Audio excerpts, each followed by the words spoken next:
tem coisas que Israel está fazendo, além da morte, né, do líder supremo. Esses últimos dias aí matou Larijani, que era uma figura importante do regime, que supostamente estava tocando o país. Antes mesmo dessa guerra.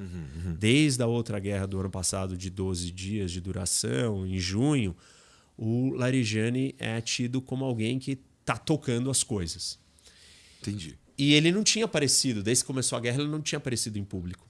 E ele apareceu, hoje já faz uns 6, 7 dias, talvez ou mais, mas ele apareceu e aí 4 dias depois da sua primeira aparição pública, morreu. Israel matou ele.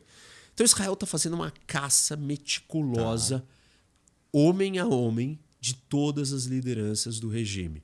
Essa é a parte de Israel. Essa é a parte de Israel. É hoje. Então Israel está focado na guarda revolucionária, nas forças, na milícia dos Bassides, que são aquela milícia interna que reprime a população, e na polícia iraniana. Porque Israel quer abalar a capacidade do regime de resistir uma suposta rebelião interna, uma revolução, uma revolta da população.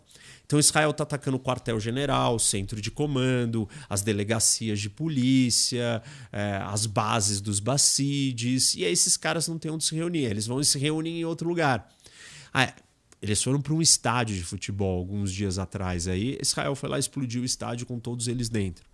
Aí eles estão montando tendas na rua.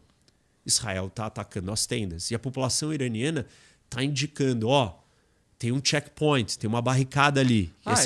Não esperava. Eu pensei que a população iraniana não ia, de forma nenhuma, se ou tirar algum proveito ou ajudar as forças israelenses. Não, ela tá mostrando, falando, assim, né?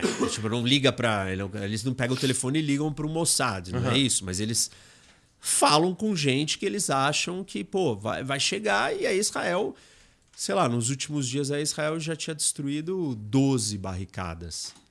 E o regime iraniano está colocando barricadas pelas cidades para mostrar presença, força, para mostrar ordem, para impedir aglomeração de pessoas, para reativar, né? Reafirmar a sua força sobre o país. E quando Israel vai lá e fica destruindo com drones ou com ataques aéreos, cada uma dessas barricadas vai enfraquecendo essas forças de segurança. Vai matando as lideranças, vai enfraquecendo. Também mataram o chefe das forças da milícia Bassid. Então, Israel está conquistando esse espaço. Tem uma outra coisa que Israel está fazendo muito interessante. Os agentes de inteligência do Mossad estão ligando para os comandantes das forças de segurança iraniana. E falando assim, Igor, você é um comandante aqui daquele negócio ali, eu sei como você chama, eu sei onde você mora, eu sei o que você faz. E se a gente tiver manifestação das pessoas, se você der o comando para matar os manifestantes, você vai acabar que nem o líder supremo. E tem algumas das gravações ali que o cara fala, não, eu tô do seu lado, tal. Óbvio, a maioria não fala isso, mas tá dando o recado. Eu sei quem é você, eu tô te ligando no seu telefone e a coisa pode não ficar boa para o seu lado se você seguir nesse caminho. Então tem toda uma ação, uma operação de Israel trabalhando desse lado, que tem mais presença interna, tem mais inteligência, tem mais acesso dentro do país. E os Estados Unidos está lidando com alvos maiores, indústria, com os alvos militares, coisas de grande porte. Mas Israel está entregando a sua parte, e tudo isso coordenado junto. E é difícil os Estados Unidos dar esse espaço para alguém. Essa posição. Essa posição e confiar que vai dar certo. Né? E assim, isso tem a ver com outras discussões, óbvio, a gente sai numa tangente aqui, depois a gente volta, mas tem a ver com uma discussão. Primeiro assim, né? Quem são os aliados americanos que vão entregar na hora do vamos ver? A própria OTAN, o Trump estava puto com a OTAN. Isso, e continua, e isso é uma história antiga. Por razões políticas, por razões militares, por razões econômicas, tem uma série de razões para a irritação dele com a OTAN. Muitas legítimas, outras assim... Já falei isso aqui para você em outras ocasiões, a OTAN também está nesse lugar porque os europeus estão nesse lugar, e os europeus estão nesse lugar porque os Estados Unidos quis que eles estivessem nesse lugar. É do interesse dos americanos que todo mundo tivesse fraco e só eles tivessem as armas. Deixa comigo a história do GPS, que eu também já falei, acho que em uma outra oportunidade aqui. Os Estados Unidos viravam para os europeus e falavam, não faz Galileu, não faz seu GPS. Por que você vai gastar dinheiro com isso? Deixa que eu faço. Usa o meu tá aí de graça. Óbvio que aí ele tem um poder. Ele tem o botão de desligar o GPS, os outros não. Mas assim, eventualmente a Europa acabou construindo o seu. Mas... Então, os europeus chegaram nesse lugar, em parte, porque os Estados Unidos induziu eles a isso. Ok, os Estados Unidos pode mudar de ideia e está irritado. Mas aí, então, os Estados Unidos têm poucas alternativas. O Japão também não é essa alternativa. Essa discussão que acontece com a Europa também acontece com o Japão, num outro tom, menos atrito.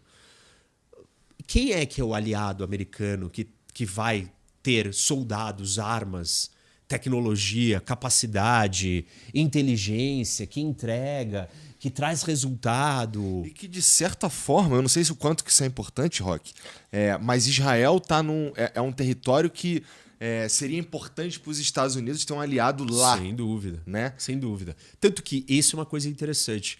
O Trump, ele muda a localização do comando que Israel responde na estrutura militar americana, ele tira do comando europeu e coloca para o Oriente Médio, que é o CENTCOM, que é o Central Command.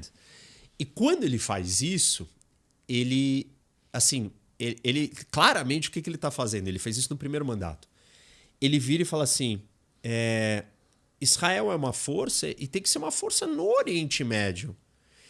E ao fazer isso, ele abre as portas para todas as movimentações militares que são organizadas no Oriente Médio para Israel participar.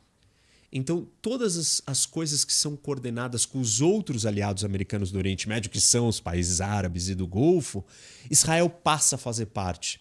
Então, começa a existir um intercâmbio militar de Israel com as outras forças árabes que facilita, por exemplo, ou reforça os acordos de Abraão.